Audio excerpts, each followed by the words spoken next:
Subscribe करें हमारा official YouTube channel और बेल आइकन दबाकर पाएं सभी नोटिफिकेशन।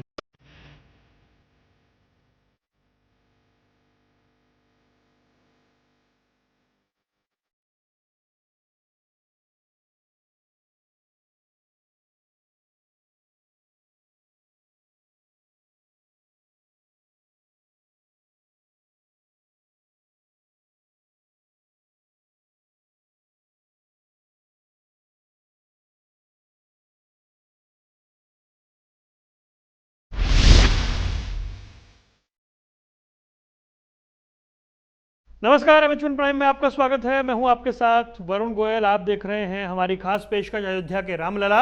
और आज हमारे साथ जुड़े हैं बेहद खास मेहमान, एक ऐसी शख्सियत जिन्हें आपने अक्सर टीवी पर देखा होगा जब जब राम मंदिर मामले की सुनवाई चलती थी। वर्षों से, दशकों से वो इस मामले की पैरवी करते रहे हैं। हमारे साथ जुड़ गए हैं वरिष्ठ अधिवक्ता हरिशंकर जैन साहब। सर, बहुत बहुत स्वागत है आपका। जी जी बताइए। जी सर, सबसे पहले हम आपसे जानना चाहेंगे, जब बाहर लोग ये सोचते थे कि क्या कभी ये मामला खत्म होगा कोर्ट में, जिस तरह से चीजें होती थी, कभी ये लगता था इस पूरे मामले में कि कभी बेंच बदल जाती थी, आपको क्या भरोसा था कि निर्णय आएगा? देखिए, इस केस में मैं 1990 से लगा हूँ जी। और हाई कोर्ट स्टेज पर ही इसमें कई बार उतार चढ़ाव आए और कई बार कोशिशें हुई कि केस होने न पावे या इसका फैसला ना हो। जब केस में एकदम आखिर में सब आर्गुमेंट वगैरह सब हो गया था, ये बात है 2010 की, तो एक एप्लीकेशन दिलवाई गई सुप्रीम कोर्ट में कि साहब समझौता प्रक्रिया जारी की जाए और भी इसका जजमेंट ना आने पाए। तो सुप्रीम कोर्ट ने पहले स्टे कर दिया प्रोसीडिंग, तो लगा कि हाई कोर्ट में सारी मेहनत बेकार हो गई। खैर एनीवे, फिर हम लोग भी थोड़ा लड़े आए यहाँ कहा, तो सुप्रीम कोर्ट ने फिर स्टे को खारिज कर दिया और कहा इसका फैसला हो।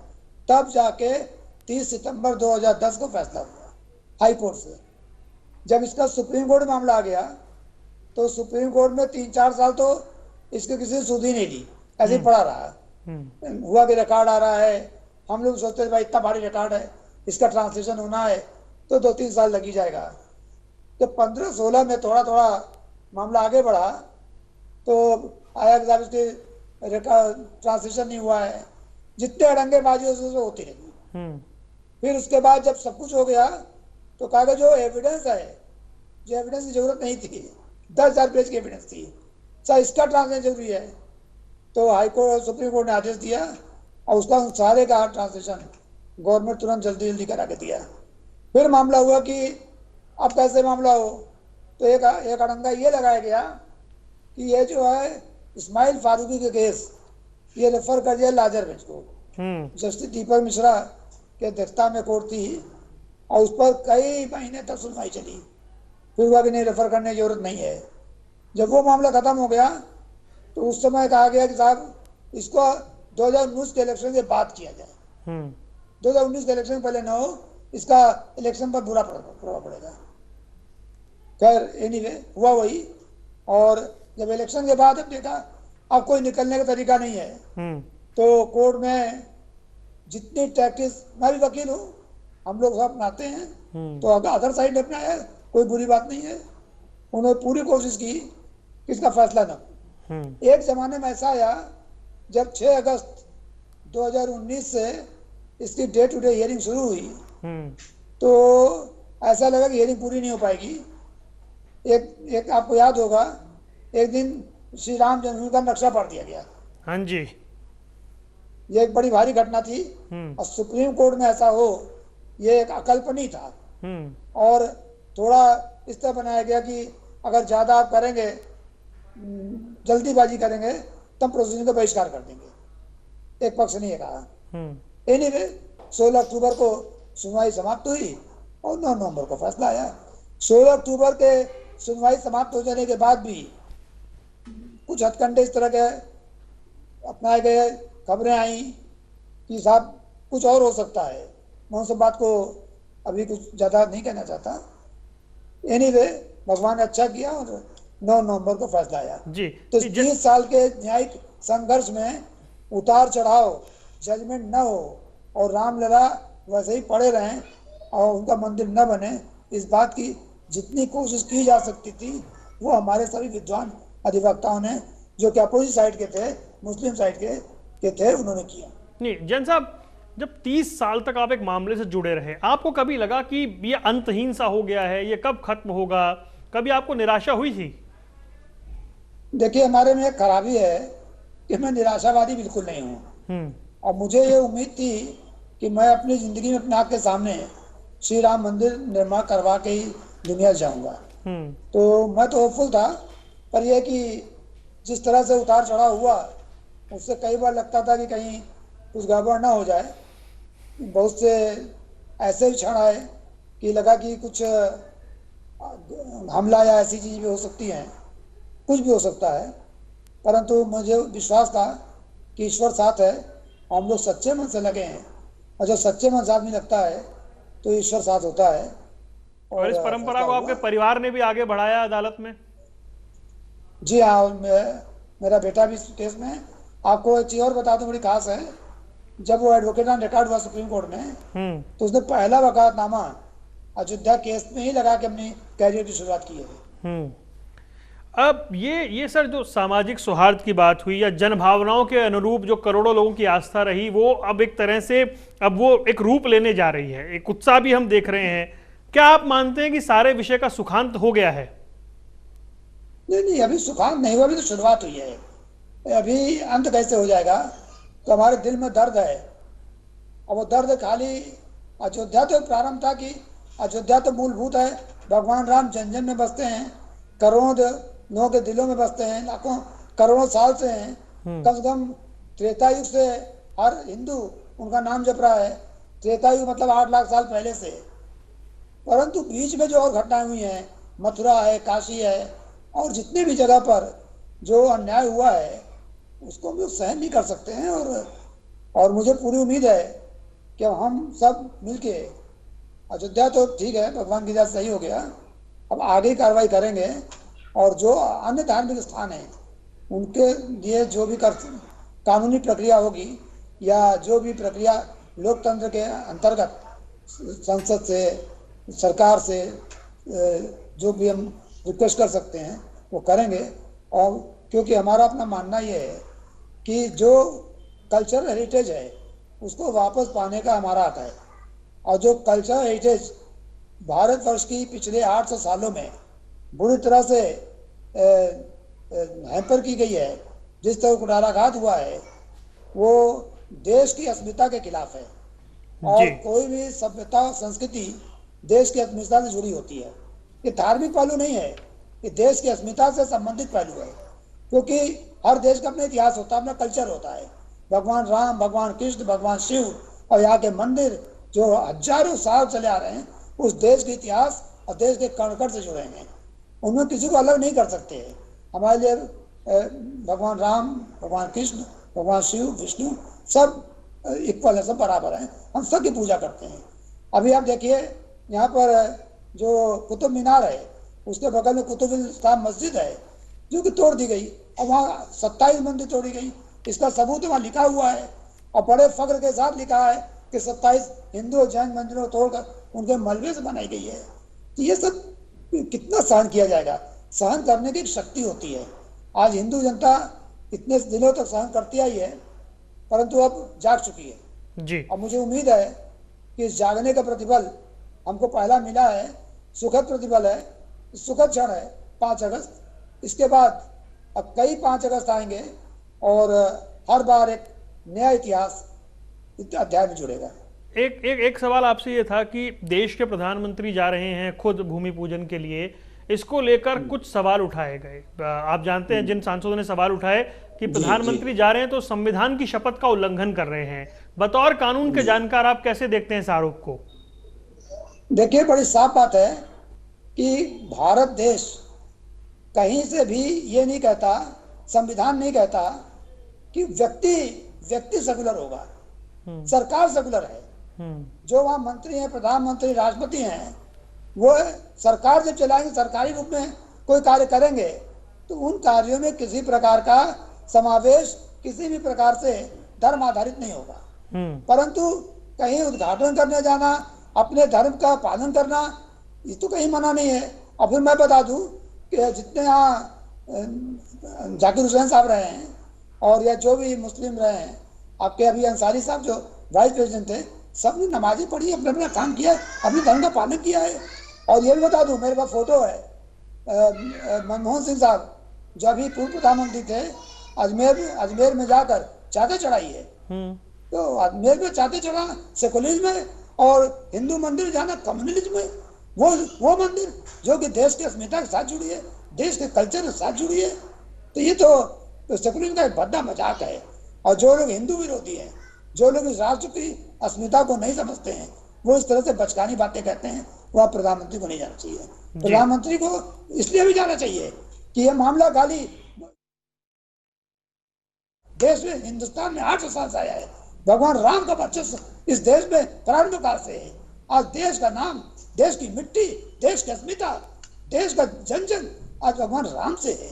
तो अगर उनके सम्मान में हो जाते हैं तो मैं समझता हूँ कि देश का गौरव प्रधानमंत्री के रूप में उनका संवैधानिक दायित्व है तो देश की कल्चर की रक्षा करें।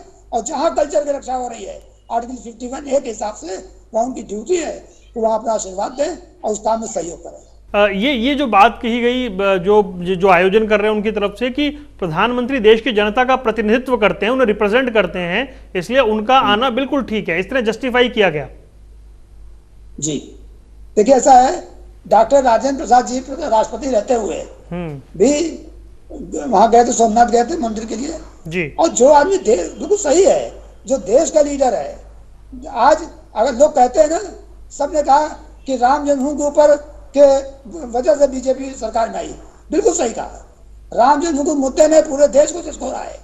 और ये बात और देखिए, जो 1993 का एक्ट है, राम जन्मभूमि एक्विजिशन एक्ट, उस एक्ट को उठा के देख लीजिए, उसमें लिखा हुआ है कि एक राष्ट्रीय मुद्दा है। और इसीलिए ये मामला पहले रेफर किया गया था, प्रेसिडेंट ऑफ इंडिया ने रेफर किया था सुप्रीम कोर्ट को कि खाली एक इशू डिसाइड कर दिया जाए। और ये उसी एक्ट में लिखा हुआ है। देश की संसद ने इस बात को माना है कि राष्ट्रीय मुद्दा है, देश की अस्मिता जुड़ा हुआ मुद्दा है। तो जो देश का नेता है, जो देश का प्रतिनिधित्व करता है और जिसको वोट इसलिए जनता ने दिया है, एक नहीं, उसको 542 सीटों में 303 सीटें मिली हैं। अगर वो नहीं जानता तो डेमोक्रेसी में उस जनता के विश्वास के साथ कुठाराघात होगा।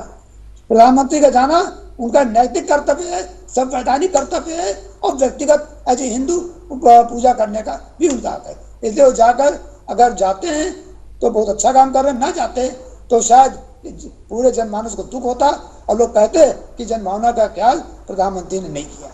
जी, हालांकि मैं ज़्यादा पीछे जाना नहीं चाह रहा था, लेकिन फिर भी लोग जानना चाहते हैं, अदालत में जब ये फाइनल हियरिंग चल रही थी, आपके हिसाब से टर्निंग पॉइंट क्या रहा? कब आपको लगा कि हाँ, अब ये जो चीज़ें हैं जो आपकी ओर से बताई जा रही हैं, जो आपकी दलीलें हैं, वो भारी पड़ रही हैं?